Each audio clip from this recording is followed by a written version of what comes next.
যে তাবিজ ঝুলায়, আল্লাহ তাআলা ওই তাবিজের উপর তাকে ন্যস্ত করে দেয় আর বলে আমার রহমত তোর থেকে তুলে নিলাম, দেখি তোরে কে বাঁচায়। তবে কিছু কিছু স্কলাররা বলেছে ছোট বাচ্চা যারা নিজেরা এখনো আয়াতুল কুরসি পড়ে সূরা ফাতিহা পড়ে নিজেদেরকে ফু দিতে পারে না, ছোট বাচ্চা নিজে সূরা ফাতিহা পড়ে ফু দেওয়ার আগ পর্যন্ত, নিজে আয়াতুল কুরসি শিখে নিজেকে ঝাড়ফুঁক শিখার আগ পর্যন্ত ওই বাচ্চাদেরকে ঠিক সময়ের জন্য তাবিজ দেয়া যাবে। অনেক মূর্খরা এগুলো। মুমিন কখনো হতাশ হয় না, মুমিন কখনো নিরাশ হয় না, মুমিন কখনো হাল ছেড়ে দেয় না। মুমিন ভরসা রাখে একজনের উপর। চিল্লায় বলতে হবে তিনি কে? লা তাইয়াসু মির রাউহিল্লাহ ইন্নাহু লা ইয়াইয়াসু মির রাউহিল্লাহ ইল্লাল কওমুল কাফিরুন। সাইয়েদনা ইয়াকুব আলাইহিস সালাম তার ছেলেদেরকে বলেছিলেন, কলিজার টুকরা, আমার বাছাধনেরা, আল্লাহর রহমত থেকে নিরাশ হয়ো না।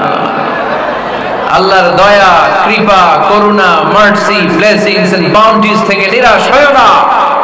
কাফেররা ছাড়া আল্লাহর রহমত থেকে কেউ নিরাশ হয় না। মুমিন কখনো আল্লাহর রহমত থেকে নিরাশ হয় না। হ্যাঁ, মুমিনের জীবনে বিপদ আসে, ক্রাইসিস আসে, সংকট আসে। বিপদ নাই, সমস্যা নাই, পেরেশানি নাই, এরকম জীবন কারো আছে? কেউ দাঁড়ায় বলতে পারবেন হুজুর আমার জীবনে কোনো বিপদ নাই, কোনো সমস্যা নাই? কেউ বলতে পারবেন? বিপদ পরীক্ষা আল্লাহ আমাদেরকে দেয় পরীক্ষা করবার জন্য, ঠিক কিনা? বিপদ আল্লাহ আমাদেরকে দেয় আমাদের কোমরগুলোকে সোজা করবার জন্য, আমাদের পায়ের নিচের মাটিকে শক্ত করবার জন্য, প্রতিকূল পরিবেশে নিজের অবস্থানকে শক্তভাবে জানান দেওয়ার জন্য। চিল্লায় বলেন ঠিক কিনা?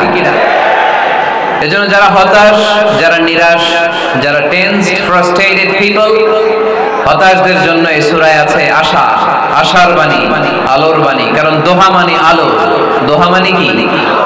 আলো কথাটা শুনতেই লাগে ভালো, ঠিক কিনা? আলো বললেই কেমন ভালো লাগে না? কারণ আশার আলো, এটা সম্ভাবনার আলো। অন্ধকার দেখলে বাচ্চারা ভয় পায়, আলো দেখলে বাচ্চারা ভয় পায়। এজন্য আমরা অন্ধকার চাই না, আমরা চাই আলোর পথ। এই কোরআন এসেছে আমাদেরকে আলোকিত করতে, ঠিক কিনা? আল্লাহ রাসূল সাল্লাল্লাহু আলাইহি ওয়াসাল্লামের খুব মন খারাপ, তিনি খুব বিচলিত, তিনি খুব পেরেশান। আল্লাহ রাসূল সাল্লাল্লাহু আলাইহি ওয়াসাল্লামের পেরেশানি দূর করার জন্য সান্ত্বনার বাণী হিসেবে আল্লাহ তাআলা এই সূরাটা আল্লাহ রাসূলের জন্য ডেডিকেট করে নাযিল করেছেন। চিল্লায় পড়েন সুবহানাল্লাহ। আর আল্লাহ বুঝাতে চেয়েছেন আমার নবীকে আমি যেভাবে পেরেশানি দূর করেছি, সাহায্য করেছি, মুমিনদের জীবনেও আমি আল্লাহর পক্ষ থেকে সাহায্য আছে না নাই? এজন্য আমরা কখনো হতাশ হব না। এই মুমিন কখনো হতাশ হয় না।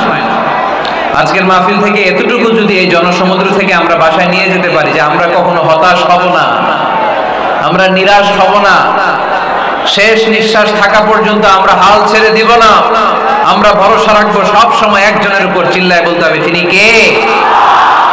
Every time you feel like you cannot go, you feel so lost that you are so alone.